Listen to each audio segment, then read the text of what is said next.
Hey, Vinyl Community, Jeff back again, and we are going to look at a few of the recent vinyl reissues, in some cases first time on vinyl reissues that I have picked up. I got a couple here that make sure you don't miss out on these, in case one of them I almost missed out on, and it's getting up there in price now, but I was able to find one at cost, fortunately, before they went away, but that'll be coming in a few moments.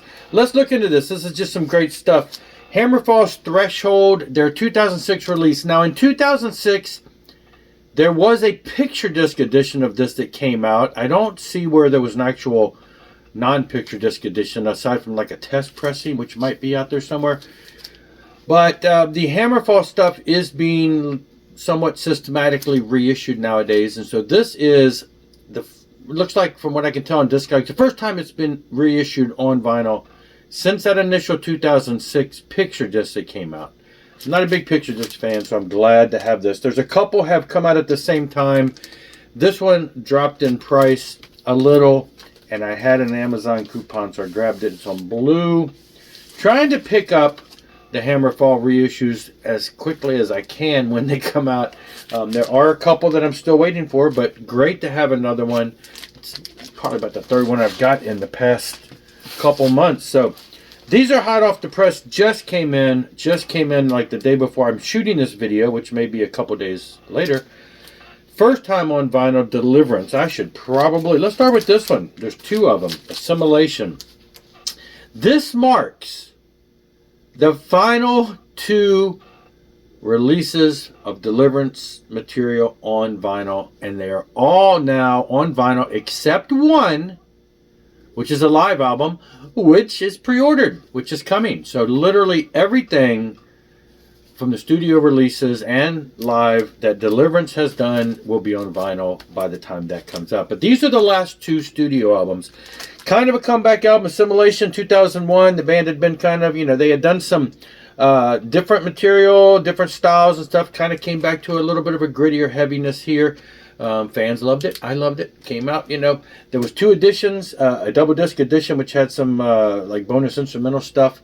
But yeah, never been on vinyl. And so here it is. Thank you, Retroactive Records.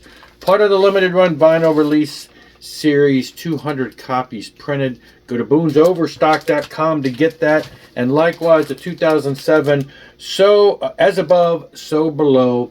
Again, these are the last two in the middle there of the Deliverance series, the last two that we needed on vinyl to have their entire studio collection on vinyl, including their early demo, which was so cool to have that. Blue.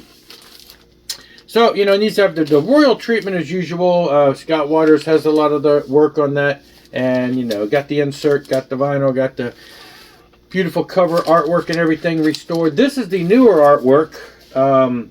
Cover that came out a couple years ago when they reissued the CD as a remastered CD. Slightly different, quite a bit drastically different from the artwork that had come out originally, but this is actually what Jimmy Brown, the mainstay behind Deliverance, had kind of envisioned. That did not happen when the album first came out. So we finally have all Deliverance studio albums, and then this Live at Cornerstone album will be dropping, coming out soon. I've seen the artwork. I know it's coming out. It's great stuff. This is the one that I almost missed out on, and there are two editions of this, and one edition is sold out and selling for way expensive. The other edition, which is the more common one, is still available. I was able to grab a copy of this one before it went crazy. But that's the first album by the Showdown. Now, A Chorus of Obliteration. I'll admit, I'm not a huge fan of this first album. It's very aggressive, borderline death metal type style, very aggressive vocally, screamy type stuff. It's a good album. It's got a lot of great songs. It kind of fluctuates some of the vocal things, but it was like after this album where they totally changed that vocal styling, and I fell in love with everything that followed after that. They're still very aggressive, but this one is the more harsh vocals. But it's a start. None of their stuff has been released on vinyl that I'm aware of. No, none of it. And so this is the first. And this came out a couple months ago And I didn't. It was some label I've never heard of. It was, you know, kind of a underground release of some sort. It's a double record set on orange. Let's see, it's got an insert. Now, a couple of their CDs have been reissued recently, about a little over a year ago, at the end of 2023. So I'm hoping we're going to start seeing the vinyl stuff. The CDs were the latter stuff that had been had come out later, and they got reissued, remastered, all that stuff with cards and stuff. So I'm hoping we're going to start seeing some of the other albums, because literally it's the ones that follow this that are absolutely my favorite. They are just top-notch great stuff. But I am going to get, you know, obviously the collector in me has to have this one because it's going to go with the set if they do ever release the others.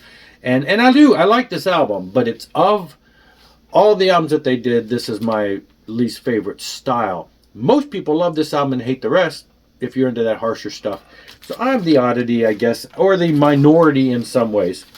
This one's been out nearly a year now, but again, I just went ahead and grabbed it, and that's Awake by Godsmack. Now, this has first time on vinyl. This came out in like May of 2024.